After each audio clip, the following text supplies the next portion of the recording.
it's time to sit back and relax with your favorite drink.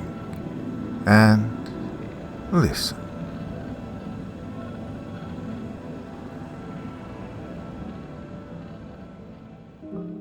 Good evening, my fearless listeners, and welcome once again to the Dark Between Worlds.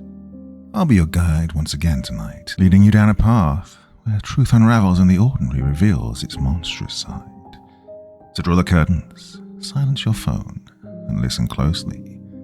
The hour is late and the stories waiting for you don't like to be ignored. Ready to step across the threshold? And let's descend together. I investigated a slaughterhouse by Blake Blizzard. I never wanted to write anything like this. Never in several lifetimes did I think this was going to happen.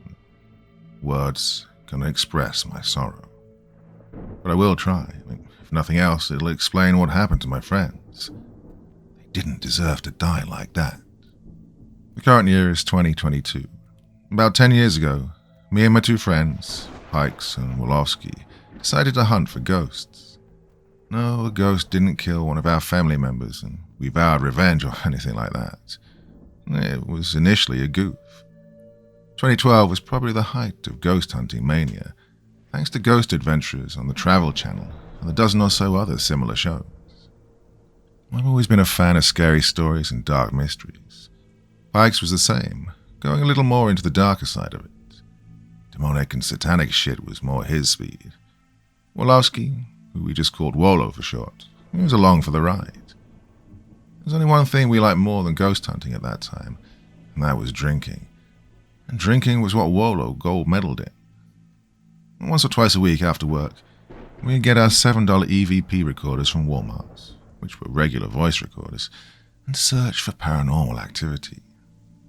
I was in charge of researching the haunted places near us that would hopefully yield any kind of evidence.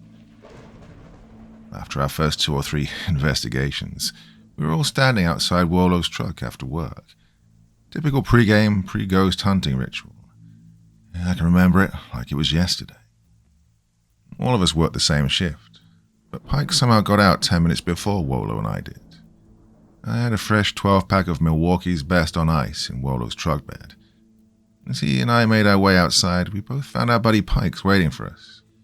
We also found that about 4 of the 12 ice beers were already gone. Good God, man. You destroyed 4 beers in 10 minutes, I said, raising my eyebrows at the 6'5" German tank. Now, he was fully born in America but had an all-German family.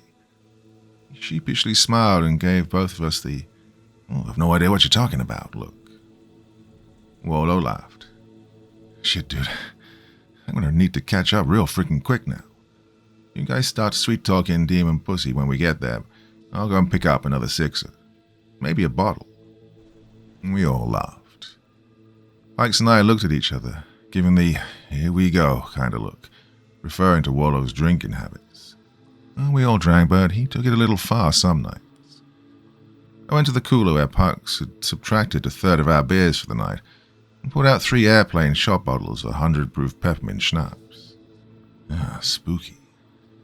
As we commenced the pre-show ritual, Pike stopped, pulling his bottle back just before the toast. I looked at him in slight confusion. Hey, what's up, man? I asked. We need a name, Pikes finally suggested.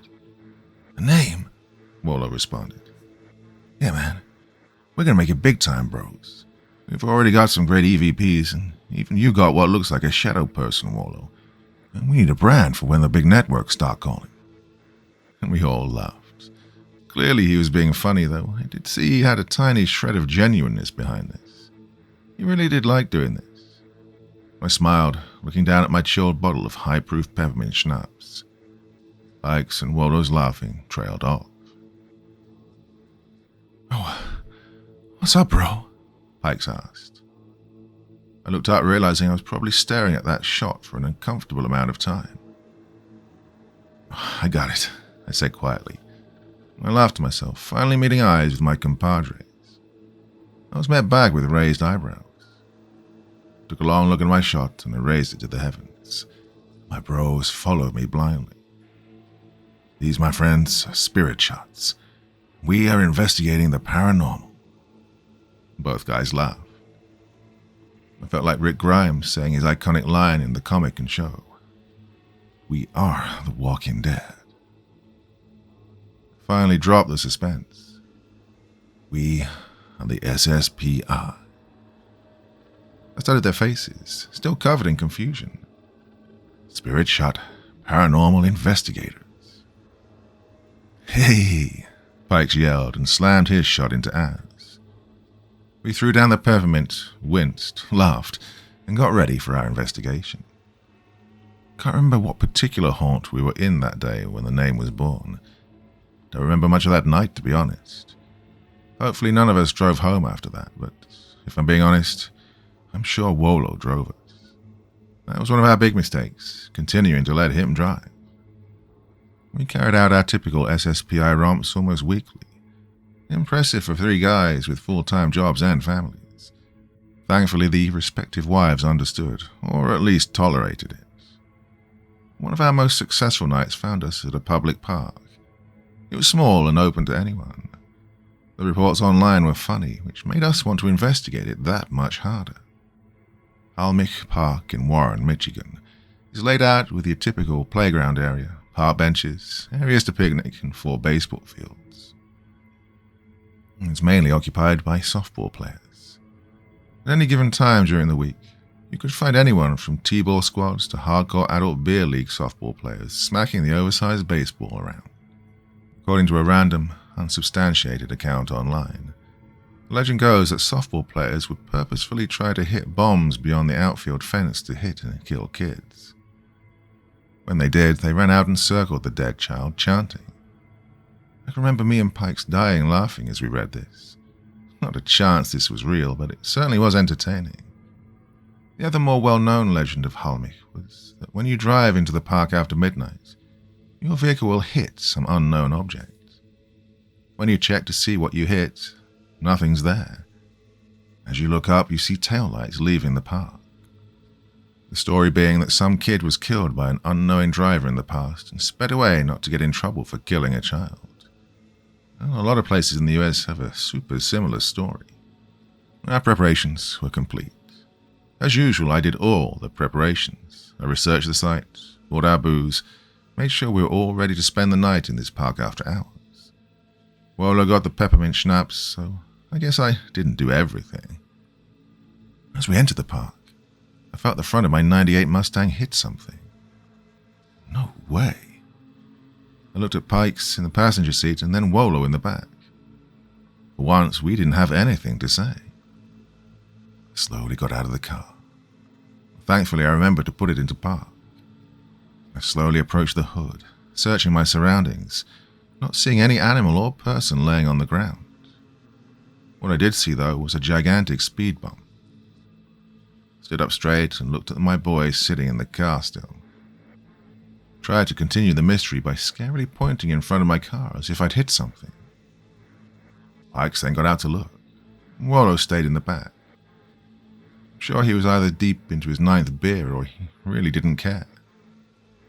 Pikes slowly made his way to me from the opposite side of the car, and he let out a gigantic laugh after he saw we'd just hit a speed bump too quickly. So, I put this together very fast. The legend said that as you enter the park, you hit something. When you look, nothing can be found. Then you find taillights. I failed to mention that I actually did see taillights as I left my vehicle. Well, the legend most likely comes from people like myself, hitting that huge speed bump, thinking it's a person. The entrance to the park is one way, so seeing taillights leaving isn't that insane, as there's only one way in and one way out. Well, the rest of the nights of investigation did yield some fairly decent EVPs. After reviewing our findings the next day, hungover, I did hear a scary otherworldly voice breathe in and say, "Death, move." That was pretty good evidence. Scary evidence, at least. For many different reasons, this was our last investigation for over half a year. No fallout or anything, we just had too many other obligations elsewhere. More important obligations. We still worked together, We're still friends, but had to do the normal grown-up things that most people our age do. Until Pikes came to me one day with an idea for getting the gang back together. He was as giddy as a schoolgirl walking through the pink aisle at Target on her birthday. "Slaughterhouse," Pikes said. I stared at him. Surely there must be more that follows that one word, especially a word like that could elicit 1,000 different emotions. I kind of closed my mouth, puffing out my upper lip in conjunction with raising my eyes at him. The universal sign for, okay, I'm waiting for the rest. Like a wind-up toy that was stuck for a moment, he snapped back to his prior demeanor.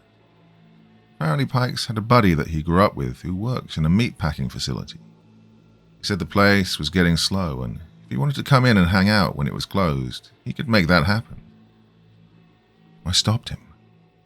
"So, your friend just randomly invited you to hang out in a meat-packing plant? I don't get it. You said Slaughterhouse. What am I missing?" I asked him, confused. He shook his head and rubbed his face like he was resetting. When his giant hand left his mouth, he was once again smiling. "Okay, yeah, it's a meatpacking plant, but they do dispatch their products on site, so it is technically a slaughterhouse. And that sounds more badass. And second, he said it's haunted, dude." Now I get where this is going. Look at my big German friend scouting out a location to investigate all on his own, like a big boy. "Nice, bro, nice," I beamed. He went on to give me the details, which I related to Wolo. And he was in, no doubt about that. After I was filled in a bit more with the details, I found out that Pike's friend knew he liked scary ghost adventure stuff, and said he had some first-hand accounts of creepy happenings while working. Intriguing. We've half investigated a good half dozen or so locations, but this one seemed different. We had someone who claimed to hear things, see dark shadows, and even watch what he described as a creeping figure come toward him, only to disappear once they were face to face. Yeah, this was going to be good. So commence pre-show ritual. This was SSPI after all. So to summarize, we drank a lot. So this place was a slaughterhouse. I'll ask you to think about that for a bit. What comes to mind? Yes, me too. Bloody meat hanging from the rafters, troughs filled with blood, furnaces burning the blood off of tenderloins, T-bones, porterhouse cuts, and the like. Well, it wasn't like that. Not a bit. The room where the business took place was way in the back of the building, very small. When you walked into the front, it looked more like a retail store than anything. They had books, bread, toys, and glass counters with animal products wrapped up. It's a very professional operation. When Pikes' contact saw him, he excitedly ushered him and us behind the counter. Apparently the scary part was nowhere near the butchered animals. The dark energy lived in the basement. Of course, I blurted out, not entirely meaning to. I gave a look to Wolo, motioning the bottle I had in my left hand. "Gotta pull it back a bit," I said, barely getting it out before we both started laughing. After we started trailing the laugh trough, I looked at Pike's friend, who never told us his name now that I think of it. He wasn't laughing. He merely said, "Look, there's no history of a girl getting suffocated down here by an 1800 serial killer. There's no documented history of Ouija board use or a portal open to hell down here. It's just, well, bad. Now, Pikes, I know you want to. I just ask you to use extreme caution." And with that, Wolo and I weren't laughing anymore. In fact, he wasn't even by me. I looked at Pikes, who was talking to his friend, saying something like, "Thanks again for letting us mess around down here." I did hear him say it wouldn't be too long. I got eyes with Pikes when his bud left. He was still excited about this. "That sounds pretty wild, man. This might actually get some results," I said to him. Pikes raised his eyebrows and bit his lip. "Yeah, I've never seen him that serious before." As he said that, his buddy opened the cellar door that led to the basement. Pikes and I cheered with our beers, but not like literally raising her arms and yelling. "Wait," he said. "Where's the big dummy?" referring to Wolo. I told him he'd been right there with me when the monologue began about how dangerous the basement is. As I was about to continue my sentence, I heard creepy laughing in the other room. Not the basement, but on our level. Pikes and I looked at each other. "Go time," he said.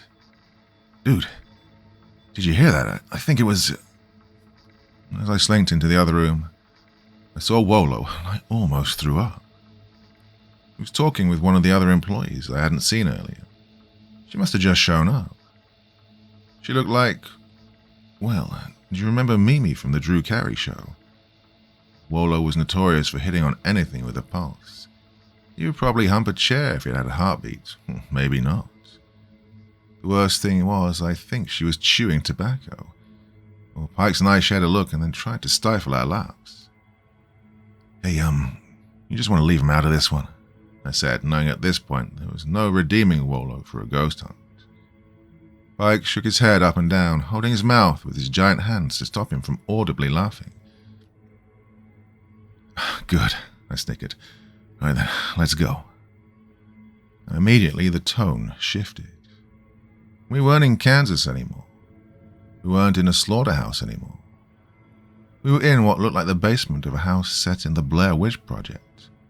It was eerie. Getting right to business, Pike started an EVP session. I started to record a video using my phone. Pike cleared his throat. "Anyone here? If anyone is here, say your name or make something move or something." I looked at him, squinting my eyes and scrunching my nose. What the hell was that? I mean, we've done this before. "Dude," Pike said, "something just feels weird. Sorry, it just caught me off guard." I understood it was different, much different than we'd ever encountered. "Hey, no sweat, man, just..." What the hell was that? Something just moved right by my ear. As I tried to whip around to tell Pikes what had happened, I couldn't find him. I couldn't see either. It was already a little light, but now it felt like I was blind. My phone. Thank you, brain. I fumbled for what felt like hours, finally turning the flashlight on.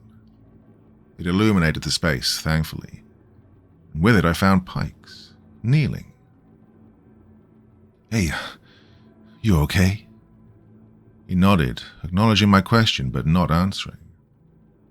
I told him something felt like it just ran past me.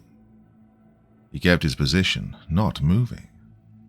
Now, getting concerned, I wanted to grab his arm and maybe say, "Let's call this whole thing off." "Hey, big guy, maybe this one's..." "Get the gun." Both Pikes and I flew onto our asses, respectively. It wasn't gentle either. Like something pushed us both at the same time, like something physically pushed us. Besides the fact that two grown men were seemingly just tossed to the ground like children, the voice I heard was loud, ear-splittingly loud. Without thinking, I asked him to replay the last minute of his recording. Without asking, he did. We both sat in silence, waiting to hear what I thought I'd heard. The replay told a very different story. I did indeed hear what I thought, and judging by Pike's face, he heard it as well. "Get the gun. The gun," an otherworldly voice whispered. Whispered? No way. I heard the voice of God. I think he did too. Stupidly, we were both carrying guns that night. No one, including law enforcement, is allowed to be carrying a handgun or any gun while under the influence. The realization that something was actually here made my blood freeze. Speaking of blood, that's what I saw. I yelled for Pikes. I yelled for Wolo. No response. Now in full panic mode, I found the stairway. I climbed toward the top in slow motion. A black mist appeared. I don't know if it was human. I'm sure it wasn't. The head of this thing appeared to grow horns. That's the last thing I remember. Waking up, I was in the vehicle that brought us to the slaughterhouse. I groggily made my way to the door. It was locked. I looked at my phone and called Wallow and Pikes. Nothing. I texted. Again, nothing. Then a text notification popped up. "What did you do?" my wife asked. I tried to respond, but my hands had gone numb. "I don't know," is all I could think. I said at the beginning that my friends died, but I don't know for sure. I've never seen them again. I've never told anyone about this. Don't know where I am at this moment, if you're reading all this. I ran. I should have done the right thing and turned myself in, even though I pray that I had nothing to do with their disappearance. But again, I don't know anything for sure. I'm just sorry it ended like this. To my friends and family, this was not your fault. I hope I'll see you again in another life.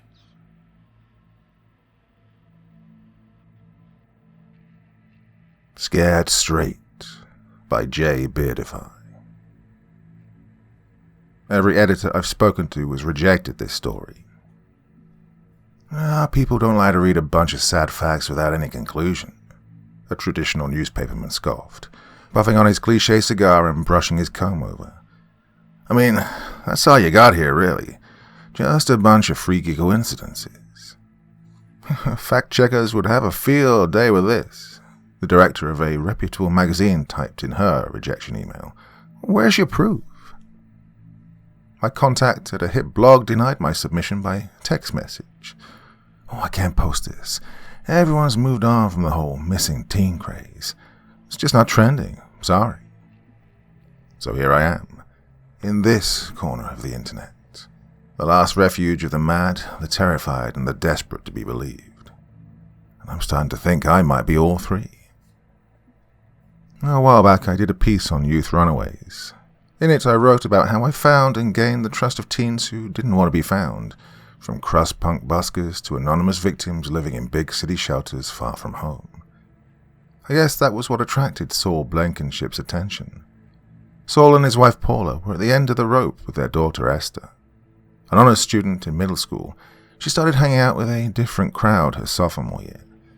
When Esther was 14, her parents were already taking her for college visits and discussing full academic scholarships. By the time she was 17, they were praying that she could stay clean for just one whole month. We gave her everything, Saul told me in a tearful phone call. Everything. She spit it back in our faces. You can't imagine the helplessness, the frustration. Your kid who you took for pony rides and cheered for in school plays, slamming her door and screaming, "I hate you," then sneaking out to shoot up with a bunch of... Paula and Saul had tried therapy and rehab. Neither worked. The hard truth was it was doubtful that Esther was going to graduate, and her parents only had money for one more solution. It was this or nothing. Well, the more extreme the method, the more it appealed to us, Paula confessed later. The more they promised, the more we believed. And that's how they found Last Stop Academy. Scare your kid straight before it's too late. Our intensive program offers a secure location free of dangerous temptations. We give your troubled teen a greater purpose. You'll never see them the same way again. That's our promise to you, a 100% success rate. Yes, concerned parents, you read that right, 100%. No dropouts, no runaways, no escapes. The transformation we provide is complete, guaranteed and final. For more information, email or call. Well, it sounded just like what Esther needed, Paula sobbed. So we called, paid, got everything set up. All the reviews, all those pictures of successful, smiling kids. Well, it seemed legitimate. Paula hesitated. Well, of course, we had some misgivings. When I saw that unmarked black van pull up in front of our house, I almost called the whole thing off. But the woman on the phone had said last-minute jitters were normal. And besides, we were doing this for Esther. What were we supposed to do? Let her overdose and die? Well, the woman on the phone at Last Stop Academy had told Saul and Paula exactly what to expect. They would sign forms and send copies of all Esther's information to the contact email. Once received, Esther's new tutors would pick her up. Well, they said the pickup experience would be intense. I guess I just didn't realize how intense. It was like a burglary. I mean, these huge guys in ski masks, all of them, and paramilitary gear. They scared the bejesus out of me, and Paula coming up the stairs with those big flashlights. And Esther, she didn't even have a chance to scream. One of them kicked in her bedroom door, and they got the zip ties on her before she knew what was happening. I guess they had problems with kids trying to make a run for it. Saul paused here during our interview, as though the next part was especially painful. They put a bag over her head, he whispered in a small voice. I guess that's so their parents don't have to look them in the eye when they... At this point, he broke down in tears. You have no idea how desperate a parent has to be to agree to something like this. Paula stepped in, squeezing Saul's hand. No idea at all. On the printout of the website that Saul and Paula showed me, the program was described as no contact for the first 6 weeks. This, it was claimed, was meant to give your troubled teen a fresh start and cut ties to the old bad habits. For Saul and Paula, it meant months of anxious waiting. Their nervousness turned to alarm when 7 weeks passed with no word from Esther, and then 8. Well, no one responded to our calls, Paula explained. By the 9th week, the phone number was disconnected, and even the website was gone. All we had was this printout to show the police. Well, to make matters worse for the Blankenships, Esther's 18th birthday came just a few weeks into the investigation. Well, with Esther legally an adult and no evidence to go on, the case was closed. The police were very judgmental. Paula snorted. One even said that after what we'd done, it was no surprise that Esther had decided to go no contact. God, as if he would have done better in our place. Saul and Paula Blankenship felt like their daughter had dropped off the face of the earth. They were sure something terrible had happened, but the police had good reason to believe their claims. Just as the Last Stop Academy website had promised, there were examples of highly successful young men and women who'd attended and were willing to vouch for the program. What they couldn't provide, however, were any details. When I tracked down several of these picture-perfect specimens, they could only describe their experience as transformative and unbelievable. The parents of these individuals also refused to comment. Just as the newspaperman, the journalist, and the blogger had said, I was left with no story. Just a few model young adults, a closed rehab center, and a missing girl. But maybe I had something more. Browsing some of the support forums I'd found during my search for the Last Chance alumni, I found other parents with stories like Paula and Saul Blankenships. The names of the academy changed to the Free and Clear Institute, the Brighter Tomorrow Retreat, the New Me program, but every parent had a similar story. A legitimate-looking website, a mysterious woman on the phone, a black van, zip ties, a face covered by a cloth bag, and then nothing. The website goes dark, the phone number stops working, a handful of testimonials to throw the police off track, and a disappearance that can't be solved. I began looking for those websites myself. I found it wasn't hard if I just copy-pasted the same old text into the search bar. Camp Restart. Scare your kids straight before it's too late. Our intensive program offers a secure location free of dangerous temptations. We give your troubled teen a greater purpose. Sometimes the text was exactly the same. Other times it was given a religious slant or a more military tone, but the message didn't change. We're your last hope, it exclaimed, and success is guaranteed. Just look at all those feel-good testimonials. If whoever or whatever was behind the disappearances had a weakness, it was there, in the success stories. I have to admit it was tedious calling one law student or medical resident after another, only receiving one-word answers, tracking down their relatives. But finally, it panned out. The single dad of a New Me program alumni mentioned a strange thing. Sure, his kid had mentioned completing some program, but he'd never been a troubled youth. The worst you could say about the young man was that he'd been fairly average. Well, juvenile records are sealed, of course, but a deep dive into the social networks of each success story revealed a similar pattern. These prosperous young adults had never been addicts, deviants, or violent criminals. Instead, what they had in common was stunning mediocrity, as well as a nice boost at the opportune moment. A scholarship to an elite university, a partnership at a renowned law firm, a windfall of investment for a startup. Had each of these so-called successes been bribed into vouching for a treatment they'd never completed, maybe never even heard of? I only knew of one exception to the rule, and he had contacted me. In journalism, it's generally good practice to be wary of sources that seem too eager to participate or divulge information. Perhaps even more so in this case, as the young man in question had a history of violence and mental illness. As if that weren't enough, he contacted me on a dark web forum with content so sickening I still have nightmares about it.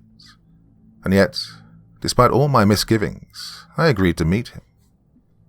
I couldn't let go of the possibility that maybe, just maybe, this mysterious treatment group had a success rate of 99.9 instead of 100%. Like the parents of the missing teens, however, I began to have second thoughts at the last minute. Well, I usually make contacts for the first time in public places. This one wanted to climb into my car on a deserted country road at an odd hour. Furthermore, he wanted me to go with him to a second location, where he claimed the Last Stop Academy had been. My heart was pounding as I parked in a lonely gravel pull-off, nothing but trees and swamp in every direction. How could my contact even arrive at such a place, much less on time? I sighed, sipped my coffee, and got ready for a long wait. But I felt the needle against my neck before I even knew he was in the car. My contact had slipped into the back seat without me noticing, and reached up with a gloved hand to slap my mirror off kilter. That's all I knew of him. A gloved hand, a stained coat sleeve, and the musty old sweat smell of homelessness. "Drive where I tell you," he rasped, "and don't you dare look back." I followed his directions to a shack-like structure beside a cell phone tower. When he forced me out of the car at needlepoint and marched me up its gravel drive, I was sure I'd been kidnapped by a maniac. My only hope was to play into his delusion until I could escape. At the padlocked door to the bland building, I felt him push cold metal into my hands, a pair of bolt cutters. For a moment I considered beating my contact kidnapper upside the head with the heavy tool and making a run for it, but I was too afraid of what might be on that needle. And besides, I was curious.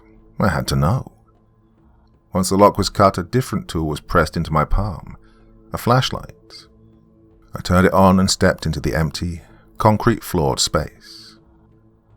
There was nothing there, except a metal hatch on the floor, almost like a submarine hatch.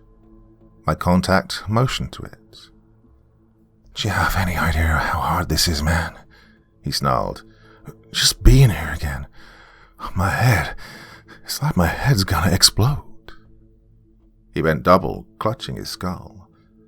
If I had wanted to make a run for it, I had my chance. Instead, I stooped to open the hatch. My contact pulled himself together and yanked the flashlight from my hand. With the light shining in my eyes, he was just another vague shadow that blended in with the rest. He gestured again to the hatch, where a ladder descended into a circular concrete pipe as wide as a person. "You first." The sheer concrete tunnel was deeper than I'd imagined. I figured it must be some sort of fire escape, but for what? I stepped off the last rung and waited for my contact to reveal our surroundings. We were standing in a bare, concrete corridor. For some reason, its width and length reminded me of a hospital hallway. Clutching his skull with one hand, my contact kidnapper led the way with the jittery beam of his flashlight, which bounced from one bare surface to another. Lightless and doorless rooms opened on either side of the corridor, which stretched onward into darkness. God, I hated those rooms. I hated not knowing what was in the blackness beyond their doorways until we got close. I was terrified by the thought of what might be lurking in their corners, and yet each room was empty except for a drain in the floor. The rooms smelled faintly of bleach, and for some reason that unremarkable fact terrified me more than anything else I'd seen so far. To make matters worse, my contact was growing more unstable as we progressed. After we passed the first room, he began to groan and sway from side to side. By the fourth, he was moaning in anguish. It got so bad that I begged him to turn around, but my contact kept moving forward, even when he was practically crawling down that lightless concrete hallway. Oh, the corridor might have felt infinite, but before long I could see the walls drop away on either side. We were approaching some kind of large chamber. My contact reached it before I did, and before I could see what was inside, he dropped to his knees and began to scream. It was the most heart-rending, ear-piercing scream I'd ever heard. It echoed in the corridor and strange rooms, all the way up the pipe we'd come down, and it seemed to go on forever. He dropped the flashlight, which flickered and then went out. I lost it. I forgot all about journalistic integrity or even the basic responsibilities of a human being. I snapped on my phone's light and fled to the ladder without even a look backward for my screaming, helpless companion. I no longer cared who he was or even if he made it out of there. A primal part of my mind had decided that I could take no more, and I fled. Days passed before I even dared to just drive past the cell phone tower and anonymous little shack again. When I did, I found something unusual. The concrete slab of the shed was higher than it had been, as though a new floor had been poured to cover something up. Maybe something like a metal hatch in an underground compound. It was either that or I'd dreamed the whole thing. My contact never resurfaced on any forums, and without him I had no support for any claim that that sterile, lightless complex even existed. And so there. You have it. A story that no one wants. Just a fistful of fake rehab centers, missing teens, and unanswered questions. Well, I've had a lot of late nights since then. The kind of nights where my desk lamp seems like the only light on in the whole city. Rain gusts tauntingly against my window, and not even the whiskey will put me to sleep. On nights like that, I think about Esther Blankenship and all those other missing teens. I scroll through the latest batch of eerily similar websites, ready to disappear again once they've collected their human harvest. So where do all these missing teens go? Who takes them and why? How many of those strange facilities are there? And what happens inside of them? Well, your guess is as good as mine. Sometimes I wonder why I'm the only one investigating this, why no one else has made these connections. It makes me feel crazy, or like I might be in danger. From who or what, I couldn't say. Or maybe it's the lack of sleep, but ever since I visited that underground structure with my contact, I felt uneasy. I keep seeing the same cars over and over, even parked on my street at night. And then there's that feeling when I walk in the door like someone's been inside my house while I was out.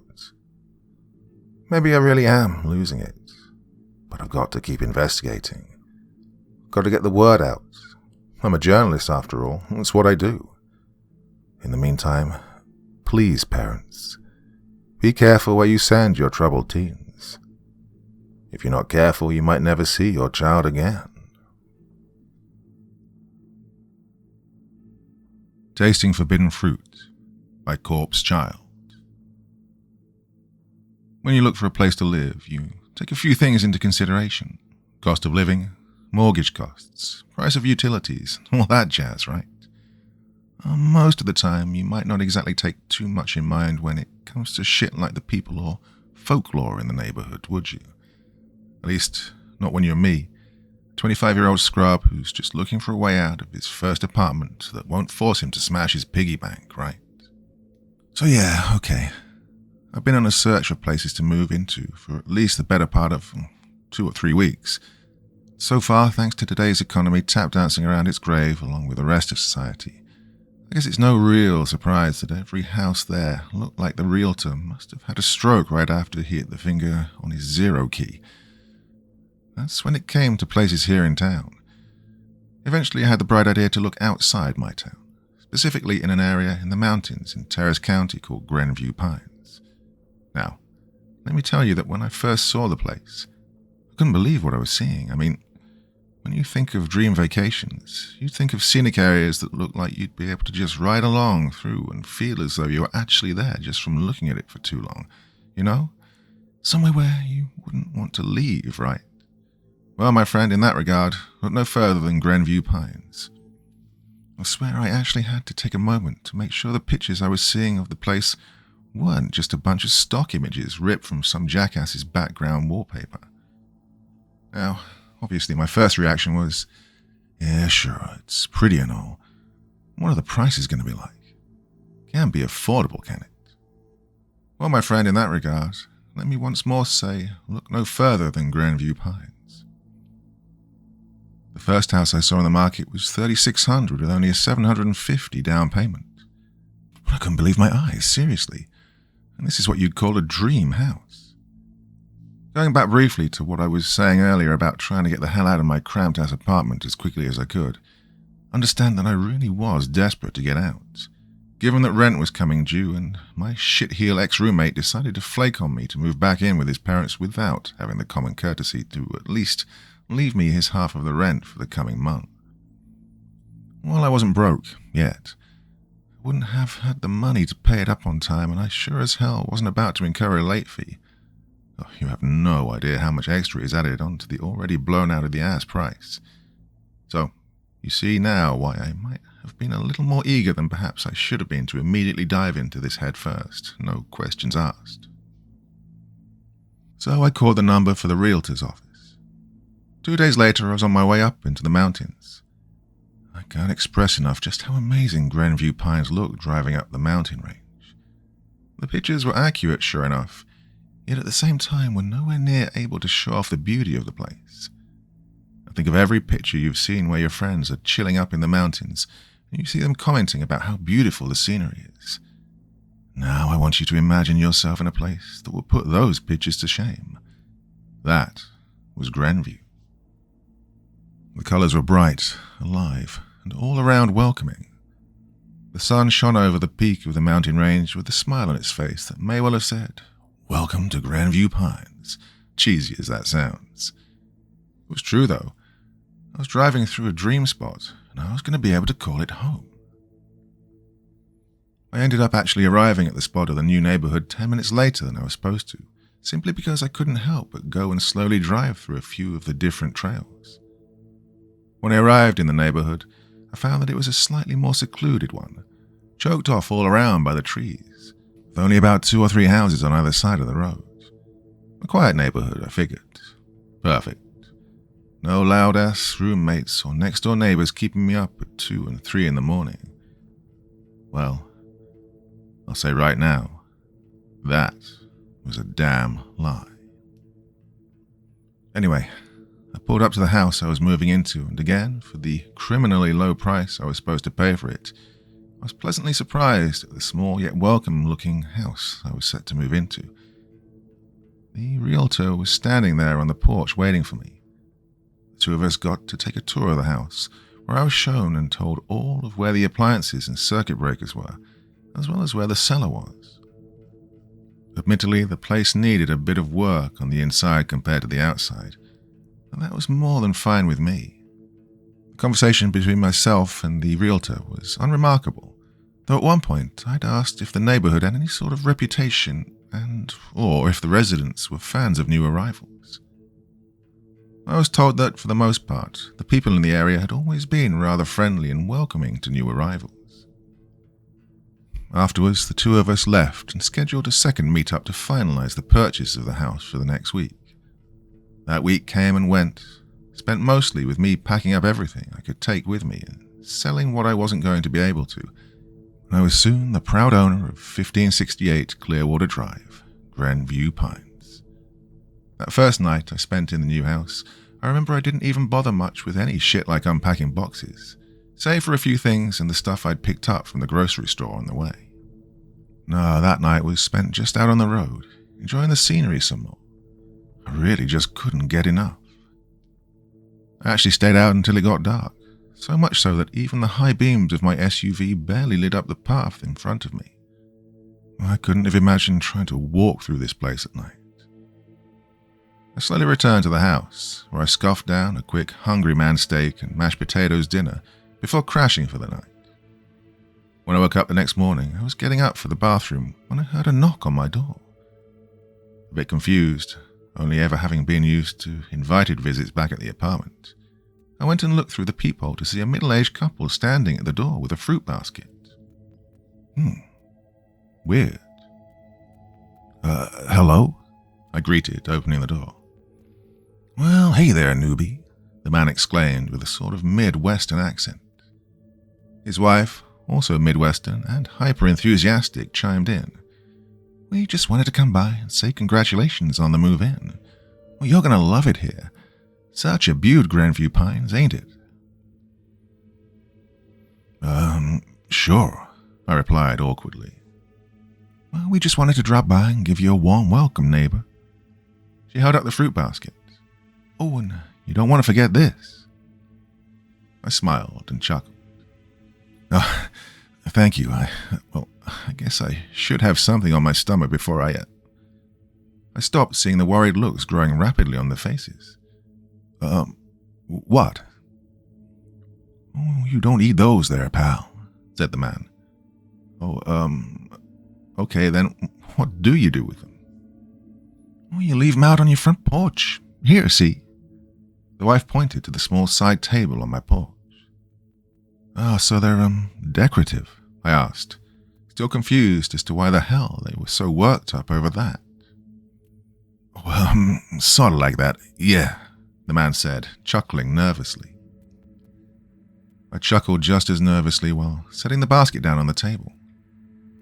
We exchanged brief goodbyes after that, and I went back inside to cook a proper breakfast, sort of. Bacon and pancakes that had been drowned in whipped cream and chocolate syrup. Yeah, so much for eating healthy.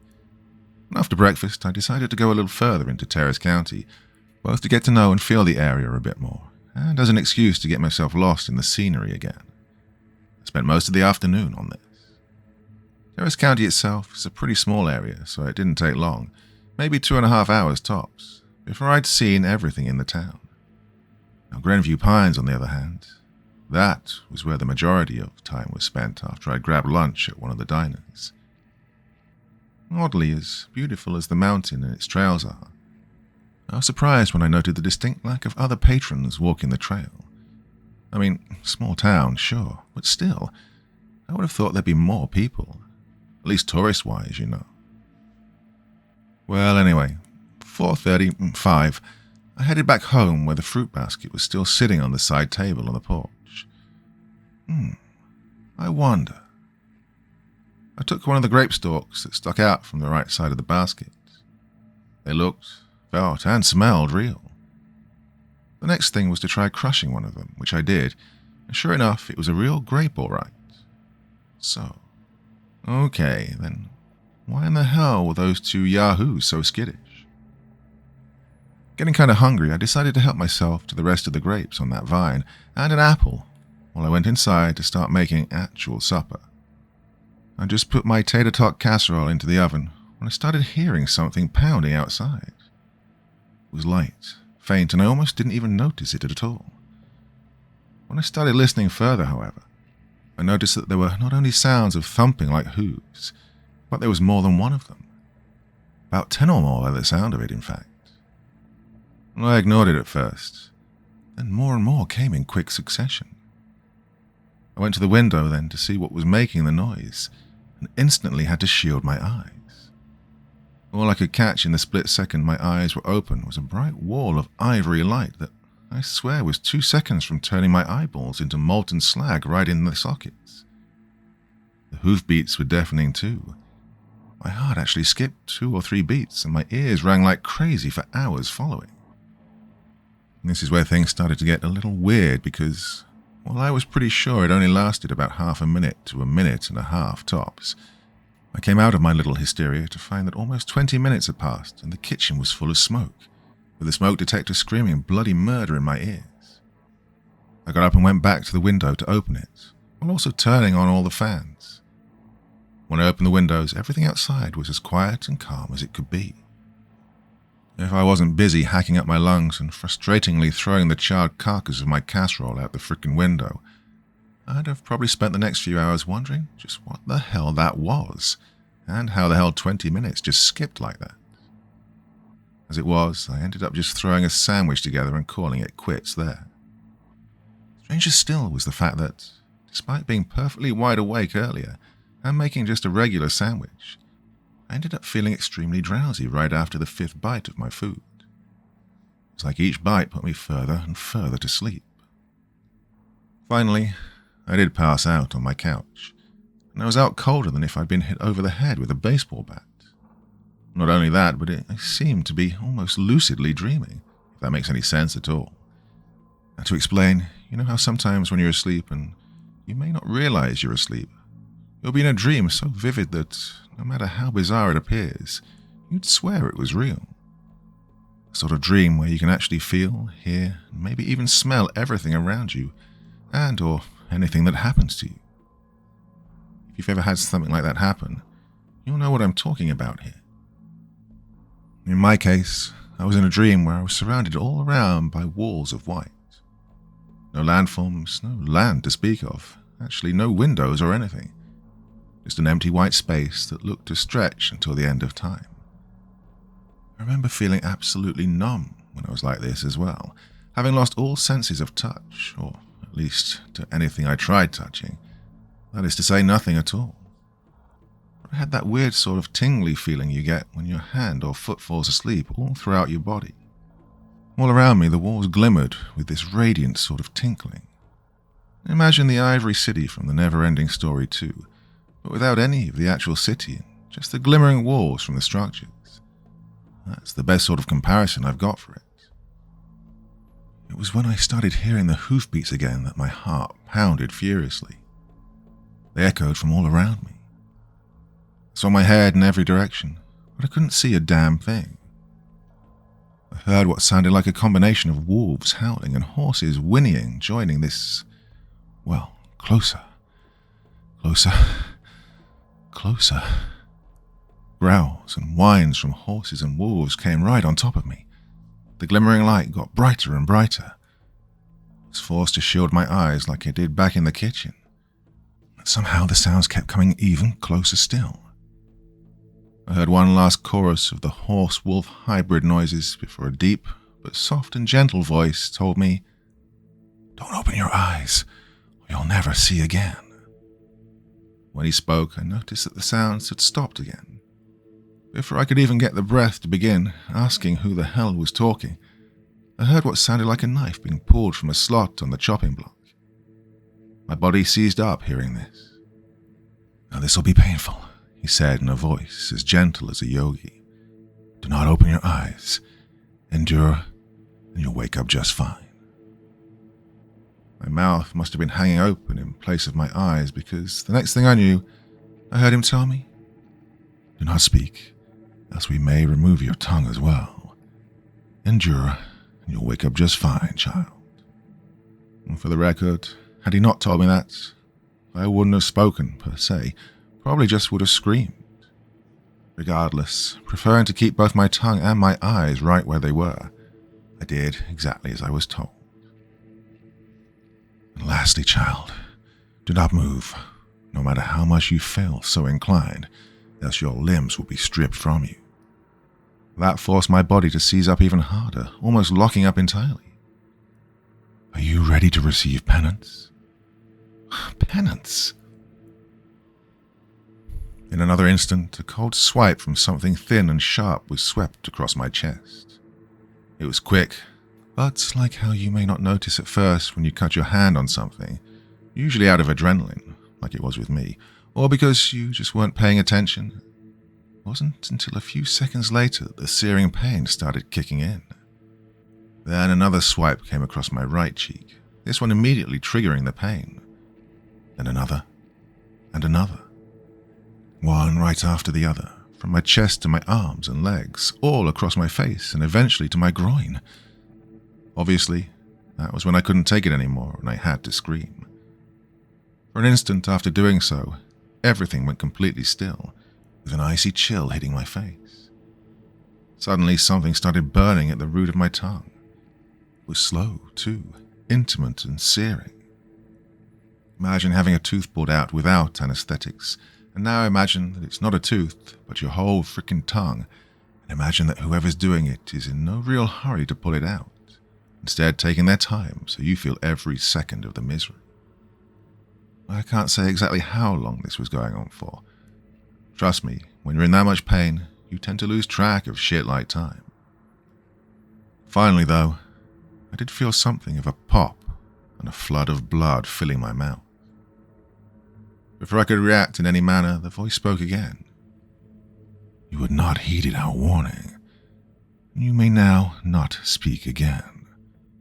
Yet you may now as well never again taste forbidden fruit. You may now go and speak no more, child. May this be a lesson to you. And then everything went black. When everything came back, I sat up and found myself in my kitchen again. The sun was shining through the window. I swung my head in every direction, feeling everything in sight just so I could make sure I wasn't still asleep. Getting back to my feet, I looked at my phone which I'd left on the counter when I was making supper, to find that it was 3 p.m. 3 days later. I was about to shout, "What the fuck?" when I got hit with another nasty surprise. My mouth felt empty. A hollow hole. I tried to make pronounced sounds and realized that my fucking tongue was gone. Panic rolled right through me like a 150-mile-an-hour express train. I spent the next minute and a half clawing like a lunatic at the inside of my mouth, only to realize that it was worthless. It was gone. I couldn't talk, taste, or anything. God, what the fuck happened? Why is my tongue missing? I looked out the window to see the fruit basket gone. Where did the fruit basket go? It hit me then. You had not heeded our warning. Now you may not speak again. Yet you may now as well never again taste forbidden fruit. That made me immediately think back to meeting with the neighbors that morning. They told me that the fruit wasn't for me to eat. They said it was decorative, so to speak. Naturally, I wanted to ask them what the hell that was, who the voice was, and just what the fruit really was to them. Unfortunately, without my tongue, I couldn't easily do that, not directly anyways. It wasn't until the end of that next day that they actually visited my house again, bringing yet another fruit basket. I remember opening the door, my face probably looking like I'd seen a ghost. Well, more like seen and felt. Well, good morning, neighbor. The man cheered, just like he did last time. We saw that you hadn't put out your offering basket for tonight, so we wanted to drop by and make sure you were set. I looked down at the basket. Oh yeah. I attempted, sounding every bit the dummy I was now. They cocked their eyebrows at me. I opened my mouth to try and cry out, bleed, something, but all I could manage was a pathetic moaning sort of sound. You okay there, darling? Asked the wife. I continued feebly, trying to talk. Finally, I opened my mouth and gestured for them to look inside, wherein their eyes bugged in absolute horror. Oh my God, what happened? You had your offering basket out last night, right? I nodded. You don't think an animal might have gotten to it, do you? I shook my head and picked up one of the fruits from the new basket and pretended to eat it. Both of them grimaced before the man exclaimed, Damn it all. We told you those weren't for eating. Oh, Lord, son. I pleaded incoherently.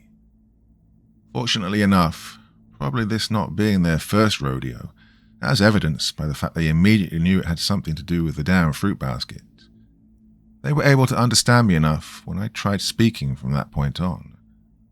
That said, from what they told me, there was no way to actually reverse what had been done to me. When I asked them the best I could about what the hell it was that took my tongue and the fruit basket in the first place. The man said, "Grandview Pines is a beautiful place, no doubts about that, but an old and mysterious place with old and mysterious things that have walked this mountain for thousands of years or more. Of these is one we like to call the Passing Hunter." He went on to explain to me that the Passing Hunter was an old sort of Celtic-based entity that was once known for butchering anyone that would be stupid enough to dare cross any of the trails here on the mountain. That was until one day, one bold SOB managed to actually strike a deal with the guy in exchange for freedom of safe travel and lodging on the mountain, that every night each resident, at least of his neighborhood, why this in particular I couldn't tell you, would provide a fruit basket for him, as apparently he was fond of fresh fruit but couldn't pick it his damn self. The couple left after that, as it was getting dark again. That was just a week ago. Since then, I haven't missed a single night of setting a fruit basket out. God knows I never will again after that night. Whether I manage to stay here or find another place to stay, not that it really makes much difference anymore. In that time, I've been trying everything I can to search for information online I can find about the Passing Hunter. Just as my luck would have it, there's absolutely frickin' nothing. Obviously, this is part of why I'm writing this here. This and the fact that I literally can't tell anyone in person.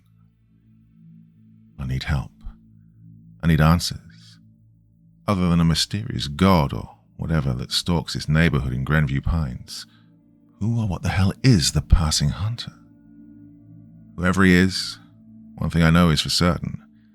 Never ever go one night without leaving a full, untouched fruit basket out for him if you live in Grandview Pines. If you do, I don't even think God himself could actually help you.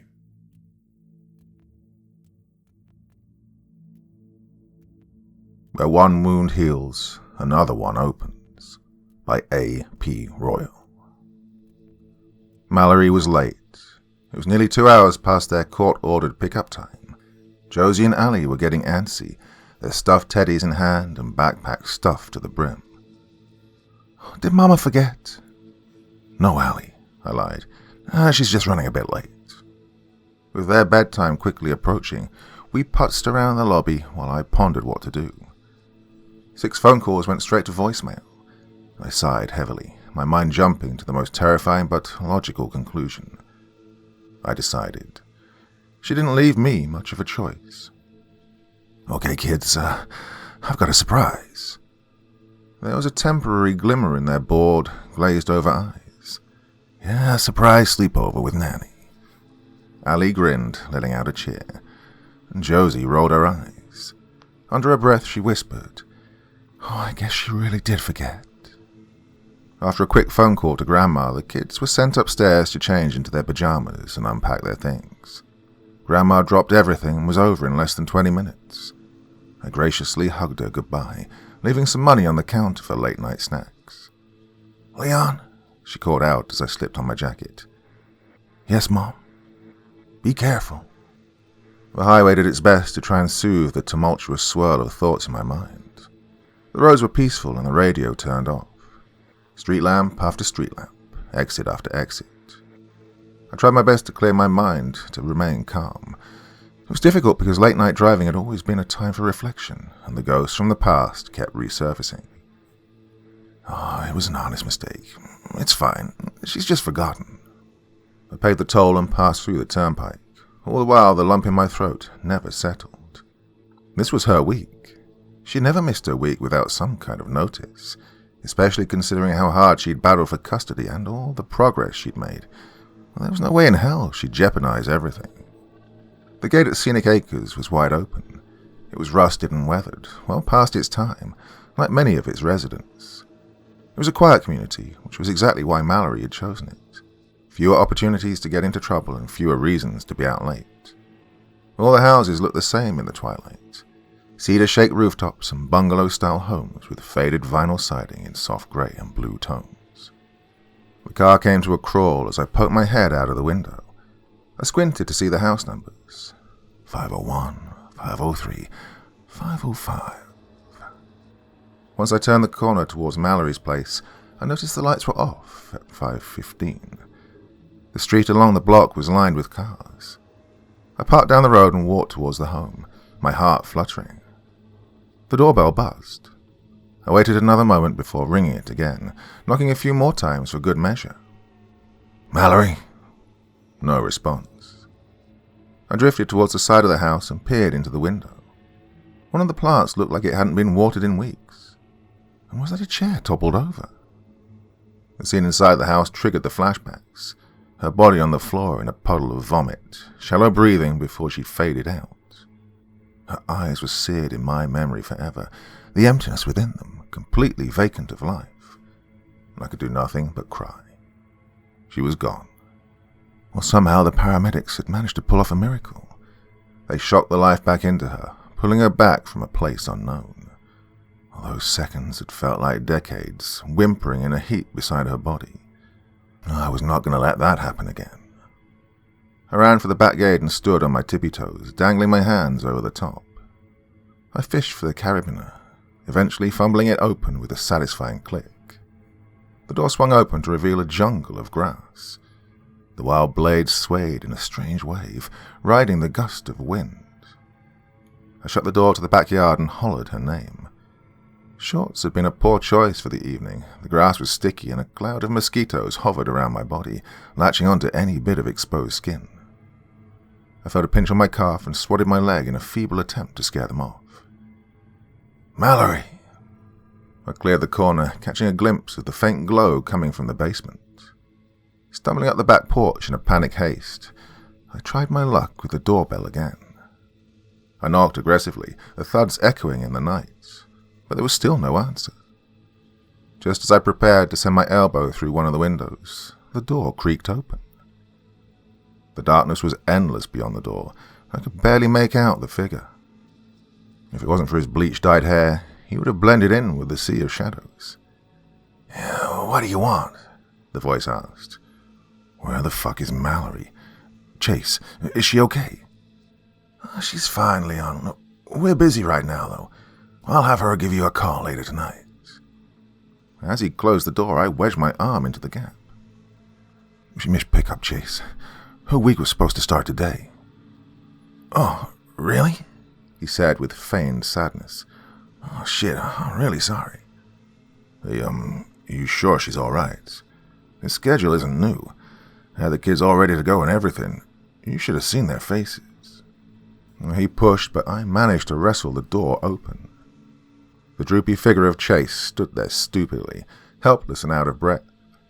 He looked like a toothpick, his bare chest sunken, his baggy cargo shorts barely hanging onto his bony hips.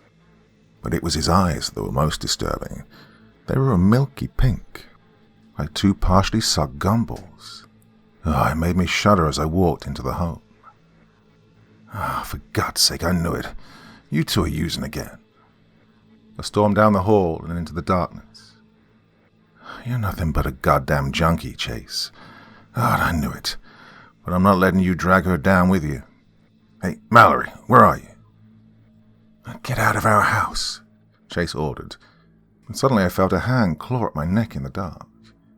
It felt clammy as I shrugged it off. As my eyes adjusted, I felt around the wall for a light switch. Before I could find it, I spotted the dull puddle of light creeping in from underneath the basement door. "Our house," I scoffed back, leaving him behind. "I paid for the frickin' thing." "Leon, leave," Chase pleaded, but I was already down the stairs. An odd funnel of air hit me. With every creaking step, it got progressively warmer. The air seemed to cling to my body like a layer of honey, carrying a gurgling stench of wet laundry. A sickly hissing sound could be heard from the dying furnace off in the distance. I could make out the source of the light now. Numerous candles were laid across the floor with no discernible pattern. Piercing red orbs of light were in every corner of the room. The heat lamps were radiating waves of sweltering heat that made the walls sweat. When I finally got to the bottom of the stairwell, she was lying there, face up. "Mallory!" I cried. She was stiff and unresponsive, her eyes rolling back in her skull. The floor was no longer concrete like I'd remembered. She lay on an earthy layer of sediment that was soft and squishy. The moisture from the soil wet my bare knees as I crouched over Mallory's body. I felt for a pulse, shocked by the scene that I'd prayed I would never relive. But she wasn't the only one. There were other bodies spread out haphazardly around the room. "Do not touch her," a voice commanded. "You are disrupting the process." "What did you do to her?" I screamed. "To all of them." I noticed, before he could answer. The dark bruises on Mallory's body were like pools of oil. They were dark islands along her alabaster white skin. The inky blotches ran up her thigh and across her abdomen. Rage began to erupt inside of me. "Me," he mocked. "I did nothing. Nothing at all. They, however, are doing us a service. Quite frankly, it's them you should be thanking. They're doing what you could never do." He pointed in Mallory's direction. "Oh, you son of a bitch," I growled.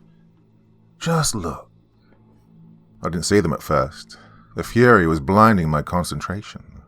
All I could think about was putting my fist through Chase's face. I'd wring his little neck out when all this was over, and if she didn't make it, then God help him, my rage would have no end. Mallory was still unresponsive. When I lifted her head up slightly, gently cradling it under my arm, only then did I see them start to sway. It was the same ripple effect that could be seen on a hot summer day, the sun's rays refracting off the pavement in a strange, wavy illusion. Their movement was the only thing that made them visible. It distorted the dim glow of the candlelight that washed over the basement. If you blinked too quickly, you could almost miss it. Tiny, angel-hair-thin strings of translucent fibers were undulating back and forth like the tall blades of grass in the wind. They were sprouting up from tiny pores on Mallory's skin, wriggling around in a hypnotic dance before dipping in and out of her like an animal at a watering hole. I couldn't tell whether they were coming or going, only that they were crawling all over her body. Acidy liquid came up out of my throat as I watched a group of them wiggle out of her eyes. I'd never made that sound before. It was akin to a yelp from a tiny dog. It escaped from my quivering lips and was met by a high-pitched hiss. "See what you've done now. You've angered them, you fool." Chase crept up alongside her body as I found myself further and further away. I could hear the little boy inside of me urging me to run. "What the fuck, Chase?" There was a knocking coming from the walls that I couldn't pinpoint in the shadows. Chase wrapped an elastic band around Mallory's arm and jabbed her with a syringe. The contents slowly drained out of the needle. The hissing intensified as the ripples became stronger. I could see the little hairs on their bodies as my eyes adjusted to their figure. They dived inside of her, in and out, sucking and sucking until they waved their thin frames from side to side in a temporary, triumphant jiggle before proceeding to feed again. I noticed now that the bruises seemed to be moving, ever so slightly. "Feast," Chase encouraged in a breathy whisper. "Take it all away. The chemicals, the toxins, the dependency." He laid down beside Mallory and strapped himself up before sinking a needle into his own arm. Another frenzy of loud knocks sent my gaze upwards. From the basement window above, I could see them pounding, desperately trying to get in. They were much more visible given the numbers of them crowded by the window. Their bodies were clear like jellyfish, their mouths twisting and turning, their tiny teeth spread out and swirling like the head of a beautiful flower. Long, puffy tubes of flesh that looked as big as your hand. It was enough to send me scampering up the stairs. Going off memory, I felt around the pitch-dark room. A picture frame tumbled from the wall, the glass shattering on impact. I felt an electric shock of pain as my hip collided with a bench in the foyer. It felt like an eternity before I finally found the knob to the front door. Once free from the house, I didn't breathe until I was back in my vehicle. It was a long ride home. I received a phone call a couple of hours later. Mallory was apologizing profusely, reassuring me that everything was okay. She was trying something new that seemed to be working. She promised to make it up to me and the kids. When she arrived the next morning, she looked amazing. Her hair looked fuller, her smile radiant. The bags under her eyes seemed gone, but the bruising was impossible to hide. There was a speckle of dark purple around her collarbone, sitting above the neckline of her cardigan. Yeah, I know it's a little, out of the box, Leon, but I'm telling you, it's been working like nothing else I've ever tried before. That gnawing feeling, you know, that urge that picks away at you, it's completely gone. It's been amazing. I finally feel free. Out of the box, I laughed. Did he tell you that he shot you up while you were passed out? God, I thought you were clean, Mallory. Hell, I thought you were dead. It's not okay. The kids were gathering up their things upstairs, their excited voices traveling down to the foyer. Chase was waiting in the car outside. Well, that's part of it, for now. At least until we build up enough clientele and have a large enough stable. I shot a puzzled look in her direction. What the fuck are you talking about, Mallory? A stable, you know. I guess you could call it our new business venture. She smiled. It's not too late to invest. We already have a handful of clients, those people that you saw yesterday. She stopped by the front window and flashed an open palm to Chase, indicating 5 more minutes. He looked unimpressed. Anyways, Chase thinks it could get really big. We're looking into the potential market. Hopefully we can sell the bigger ones once they mature.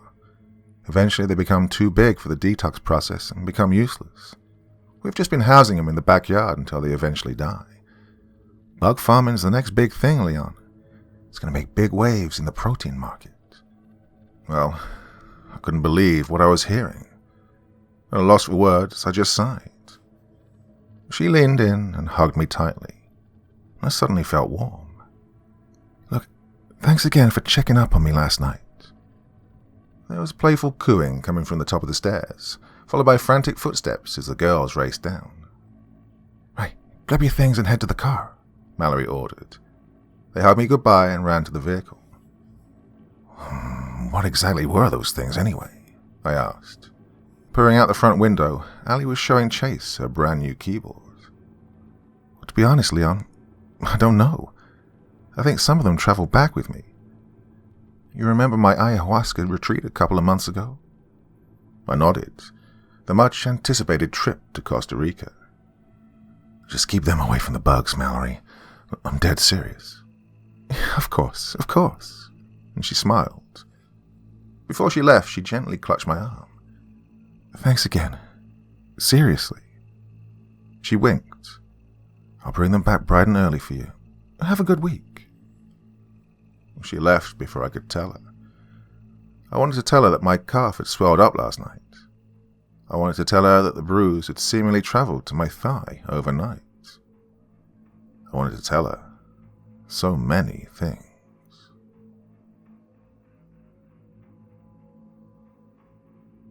I woke up and I'm completely alone. By Samuel Hudson. The day started like any other. I woke up to the blaring of my alarm, violently pulling me from the happy dream world which gave a brief respite to the hustle and bustle of life. The morning sun pierced through the thin curtains as I pulled myself into a sitting position. It seemed to be a nice day, although my blurry vision prevented me from seeing anything else apart from the bright rays of sunshine. I reached towards my side table, picking up a pair of glasses and putting them on, blessing my vision with crisp clarity. After a brief round of stretches, I got up to go about my morning routine. It took me a while to realize how oddly quiet everything was, the realization clicking in my mind as I finished making myself breakfast. Although I don't live in an urban metropolis, the suburban English street that I lived on was oddly silent. No morning birds, not a single car, not even the unusual hum of distant traffic. Was I going deaf? Or perhaps some incident had occurred beyond my knowledge that had limited the usual loudness of the morning rush. I sat down on the sofa with a tray of breakfast on my lap as I turned on the TV.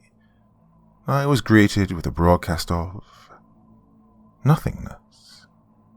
A second oddity further grew the uneasy feeling that had sprung within the pit of my stomach. Complete silence on a Monday morning, coupled with no TV signal. Well, it doesn't take a great mind to realize that something was going on, likely in the realms of a large-scale incident. Maybe I'd slept through a disaster. I mean, not many disasters can befall a relatively small English city, but still, nothing's impossible. Thankfully, I still had an internet connection, although searching for local news turned up nothing major. On the contrary, it seemed like an extremely slow news day. The top story concerned a primary school's notable performance at a regional coding fair, and the rest of the article seemed overtly generic. I mean, nothing specific, and nothing published in the last 12 hours. Even posts on Twitter and Facebook seemed to avoid mentioning any information which would link posts to a specific date or location. It was at this point that I gave up on trying to find a specific incident. Instead, I continued getting ready for work while pretending that everything was normal. I got dressed, packed up my work laptop, and put on my shoes, all without hearing a single sound from the outside world. The seriousness and pure bizarreness of my predicament hit me when I opened the door. When you're inside, everything is naturally insulated.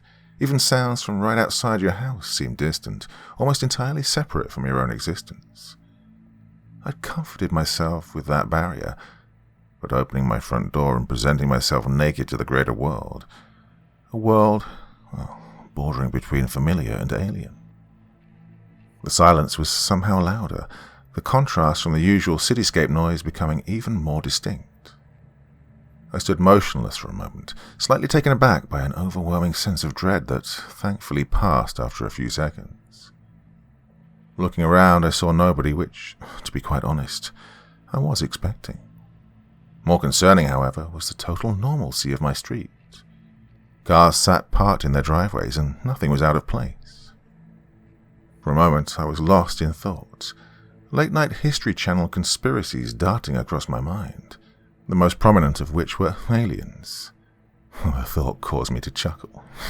Right, as if I was somehow special enough to be ignored or glossed over during an alien invasion or mass abduction. The ridiculousness of the idea slightly calmed me, and I walked next door to knock on my neighbor's door. No answer. Not even a single sound emanated from inside. My neighbor was a nice old lady, Mrs. West, yes, that's it.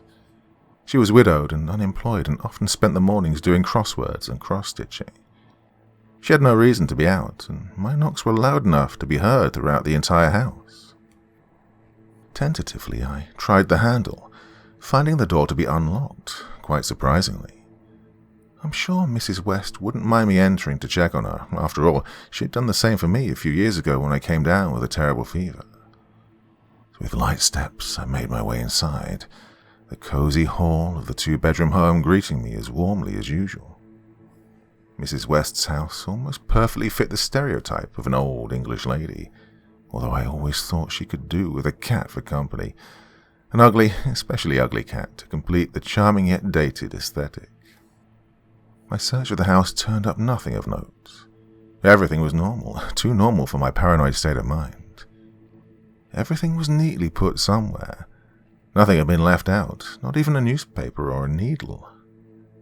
My concern grew as I climbed the stairs, finding all the door bars on the first floor open.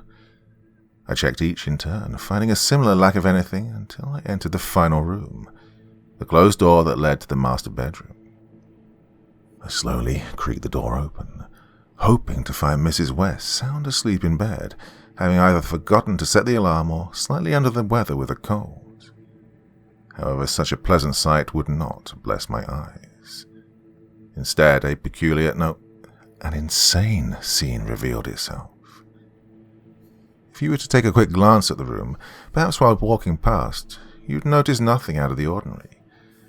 Take a closer look, however, and its quirks would reveal themselves. I first noticed the bed, which seemed completely fine apart from the fact that all the pillows were neatly stacked at the foot of the bed. The bedding itself also seemed to be reversed, and looking around the room I noticed more oddities. The doorknobs to open the wardrobe were unaligned, and one was slightly smaller than the other. The mirror that Mrs. West would presumably use to put on her makeup sat on the floor, facing the wall directly behind it. A teddy bear, probably an antique at this point, sat within a fort of books taken from the now empty bookshelf. It was weird, bizarre, too bizarre. I wanted to leave, and I moved to do so rather quickly, but my movement was stopped by the sound of a car outside. My heart skipped a beat as I rushed towards the window, happy to see another sign of life in what seemed to me to be a dead city. It took a moment, but the sound of the noise edged into view from down the street. It was indeed a car, but something was off about it. Drove slowly, and estimated around 10 miles an hour. It didn't seem to be a make or model that I recognized, although it seemed to be a model from the late 70s or 80s.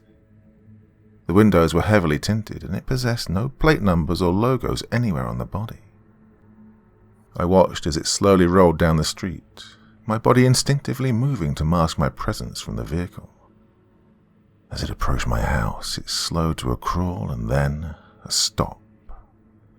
For a full minute I watched the mysterious car, which filled me with a twinge of dread, idling outside my house. Finally, after seemingly a lifetime of bated breath, it began slowly rolling forward once more, all the way to the end of my street and turning right towards the city, disappearing from view. After calming my breath as best I could, I silently left Mrs. West's house, briskly jogging back towards my own. I unlocked the door, went inside, and locked it behind me. Well, I'm currently typing this out on my phone. I've tried calling the emergency services and family to no avail. I think I might be about to have a panic attack. I'm going to try and collect my thoughts and calm myself down. I definitely don't want to be caught out there in the open completely alone, but at the same time, that car seems to have taken an unusual interest in my house. I have no idea what to do, but I need to do something.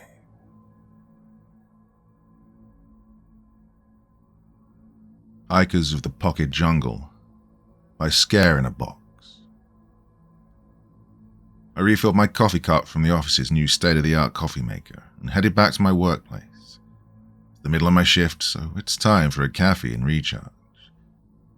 I sit in front of the monitor and look at the data it presents to me. Everything's in order.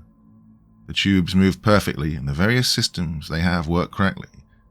The forest through which they move is in normal condition. Push one of the buttons and the data slides aside, showing me the forest outside the building, which everyone in my sector monitors all day, every day. The forest, to the naked eye, is normal. It seems a simple recreation of the natural and pristine places of yesteryear, when technology hadn't invaded everything and nature hadn't decayed. It's a simple imitation, of course. This place is not natural, not really. The trees have been planted in a special way. The environment is meticulously controlled. The species that inhabit it have been specifically selected to be there and give the best experience to each client with enough money to buy a ride. The sensory woods is not a normal ride, though. Many companies offer walks through the artificial forests. Some do them by boat, and some even with a flight mechanism. We don't do any of that. We go further. Forest is specifically designed to be the perfect sensory experience. The trees in each of the places are pierced by special tubes through which the brains of our clients are transported. Yes, the brains. Clients pay a fortune to have their brains removed from their bodies and placed in sensory tubes, where they're connected to artificial sensory organs. Eyes and noses were specially created to provide the best experience of their lives, or so they say. Personally, I've never tried it. I find the idea of my brain being transported through the tubes a bit creepy. The point is that artificial eyes give customers a privileged view of the species that inhabit the forest. The entire spectrum of colors that human eyes are capable of seeing, and some even more than we can see. The noses complete the experience, causing customers to be surrounded by the most inexplicable fragrances in the universe. Everything you can imagine in one place. While the brains take the ride, the client's bodies are kept in life support chambers, specially designed to keep them alive. As soon as the trip is over, the brains return to their bodies without any side effects, just with the memories of what happened in the forest. The result is the best sensory experience in the world. My job is to monitor the tubes through which the brains move. They are especially prepared to keep them alive and safe. They have the right nutrients, plus the right temperature, acidity, and radiation. Nothing is left to chance, and all data is displayed on my monitor. It's a simple job, if I don't think about the true implications of it. I'm helping people take their brains off and move them to and through places they shouldn't move them. But it's simple because nothing ever happens. Everything is so perfectly calibrated that I've never even seen a slight deviation from normal. And they pay me well. Can't ask for much more. Take a long sip of the coffee. It's at the perfect temperature. The new coffee maker is so automatic that it doesn't even need time to heat the water.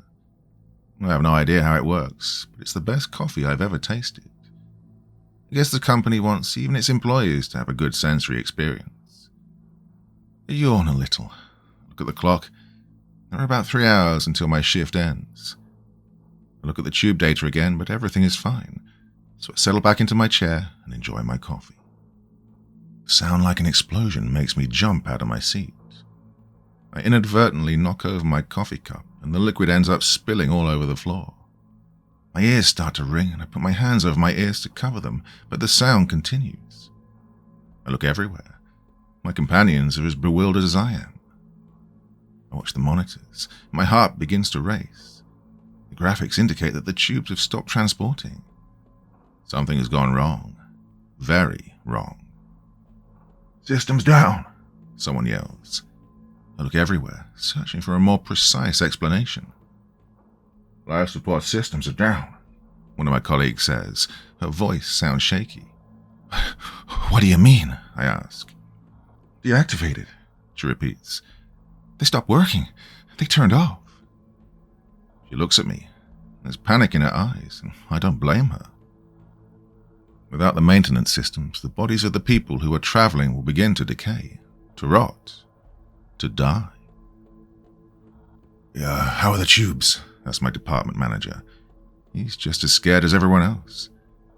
"They've stopped moving," I reply, "but the brains should be intact. They're not damaged, just detained," I hasten to add. "Should?" he asks me. Obviously, my attempt to calm him down hasn't worked. "I'm sorry," I apologize. I don't know what else to say. The monitors don't tell me the status of the tubes, not these at least. I'd have to review other data to find out. I can't tell the structural state of the tubes from here. I can go and check the other monitors. Can't help talking. An explosion, and this time I know it's an explosion because I can feel the shockwave and see the fire, whips through the facility. The room shakes and we all fall to the floor. What we felt before must have been another explosion, but smaller. I hide under the table, my hands over my ears. The shaking stops, but there's a smell of burning. My ears are ringing even louder than before now, and when I open my eyes, I can see that the room has been filled with some pretty thick white smoke. I crawl from under the table and stand up with some difficulty, helping myself from the chair that's now lying on the floor. I look everywhere. My colleagues are also recovering. All the monitors are off, and the only thing that can be seen are the emergency lights. Oh, and if the life support systems were compromised before, now they must be... I don't even want to think how. Shattered. Disabled.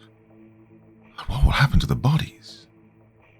My co-workers are covered in dust, and I guess that's my condition too. They all seem just as surprised and disoriented as I am. I don't understand what's going on, and we won't be able to find out from here. All systems are down. "No power," someone yells. I see my boss run out of the room. The rest of us look at each other and, without saying anything, decide to follow him. It's useless to stay here after all. The corridors are in a terrifying gloom. Never seen them this way, not even on night shifts. The power to the whole place must have been turned off. With only the emergency lights as a guide, we head towards the sector where the bodies of customers are kept. The only thing that's visible is a small green light on the ceiling. The rest of the room is dark, and the tanks where the bodies are kept are not visible. You also can't see the operators, who should be working there. Boss is glued to the window, with the greenish reflection illuminating his features. He seems terrified. "They're gonna die," he mutters. "Everything is destroyed." "Isn't there something we can do?" I ask. He looks at me. Everything's quiet now. The ringing in my ears is over. So much silence is terrifying. "Pray that the brains are safe," he tells me. I bite my lower lip. We can't tell what state the brains are in from here. I look everywhere. My colleagues look at each other. They look at me, at the boss, then at the room with the bodies. Well, it seems that there's only one possible solution. "We have to go outside and check on the tubes," I say. The boss looks at me for a moment, and then sighs. "Yeah, it's the only alternative." "What good will that do?" asks one of my colleagues. "If they're okay, we don't know how long they'll last. I mean, if they're dead, we can't do anything to fix it." "I'm sure somebody's already on the way," the boss says. "Someone must have reported the explosions, I'm sure." He pauses. He actually doesn't seem sure at all. "We're not the only ones who work here. Maintenance should already be working on a fix. Our job is to control the tubes, keep the brains safe. Let's do our job." We all end up nodding our heads and following him. We continue along the corridor to the transition zone between the premises and the forest. The room itself is just as dark as the rest of the building. We manage to find the necessary protective suits to enter the forest. As soon as I put on the suit, a small screen activates on my left arm. It informs me of my vital signs and the general conditions of the environment. We go outside and the panorama seems even worse than inside the building. Nothing can be seen. The smoke is so thick that I can barely distinguish my own body. I know my co-workers are by my side because I hear their footsteps. Footsteps against the undergrowth, crushing the leaves and breaking the small pieces of bark that have begun to fall. Flashlights can't get through the thick smoke, so they're of little help. I look at the little screen I have on my suit, which shows me where we are. The tubes are supposed to only be a few meters away. They have to be here, but we can't see them. I can't see anything. The screen on my wrist tells me that my heart rate is racing. Of course it is, you silly machine. This situation is hopeless. The whole facility is in danger, and the people in here are about to die. And me? Well, losing my job will be the least of my problems if those brains die. I stop short. That thought paralyzes me. But what paralyzes me the most is the fact that the texture of the soil has changed. I just stepped on something soft, delicate, something that shouldn't be on the ground. I look down, shine the flashlight right at my feet, and there it is. My worst nightmare.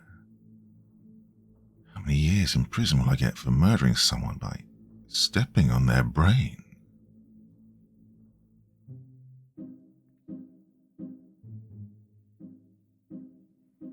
So, my dear friends, yes, I know, this is 2 in a row in this format, but I have to say this is not going to continue. Okay, so it was a one-off, now it's a 2-off, and I'll be back to longer stories after this. I just had a build-up of these shorter ones that I wanted to put together in a couple of combinations. Pretty damn good stories as well, so I know a lot of you have enjoyed the last one, and I hope you enjoyed this one too. Back to regular business from now on, though. So, okay, those of you who didn't enjoy this format as much, well, so it's going to be back to the longer videos. Anyway, that is enough of me waffling. See you again with a podcast on my second channel tomorrow night, and I'll be back again here on Friday. To then, my dear friends, hope you all sleep well.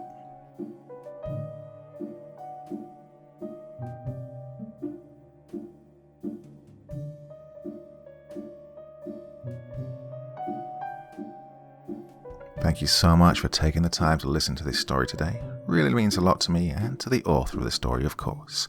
Well, if you want to know more about me, I'm pretty much everywhere on social media. You can find me on Facebook, Twitter, Instagram. You can download my music on SoundCloud. I've got a Patreon if you feel like. Throw me $1 or $2. Very much appreciated. And of course, on Reddit, I have a place where you can leave stories if you want me to read one that you've written. Well, hoping to see you all again very soon. Till then, sweet dreams. Bye-bye.